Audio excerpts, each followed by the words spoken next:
ह्या भावाने बघा कॉलेजला जायचं कशामुळे सोडून दिलंय. मग तू कॉलेजला का जात नाहीस?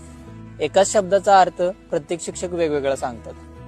बायोलॉजीचं सर म्हणतात सेल म्हणजे पेशी, फिजिक्सचं सर म्हणतात सेल म्हणजे बॅटरी, इकॉनॉमिक्सच्या मॅडम म्हणतात सेल म्हणजे विक्री, इंग्लिशच्या मॅडम म्हणतात सेल म्हणजे फोन. मग मी कॉलेजलाच जायचं बंद केलं. जिथं 4 शिक्षकांमध्ये एकमत नाही तिथं शिकून काय उपयोग. खरा अर्थ तर तवा का आला जेव्हा मम्मी म्हणाली सेल म्हणजे साड्यांवरचं डिस्काउंट.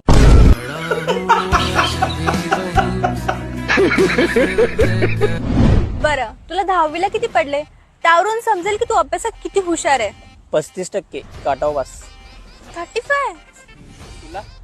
मला 99 होते. मला एक विचारायचं होतं, बल्बचा शोध मुलांनी लावला, कॉम्प्युटरचा शोध मुलांनी लावला, चाकाचा शोध मुलांनी लावला, टेलिफोनचा शोध मुलांनी लावला, जहाजांचा शोध मुलांनी लावला. मग हे 99% घेऊन मुली जात्यात कुठं?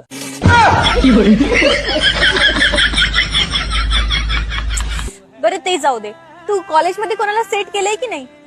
लाईफ मध्ये फक्त मी अलाराम सेट केला. अवघड आहे गडे.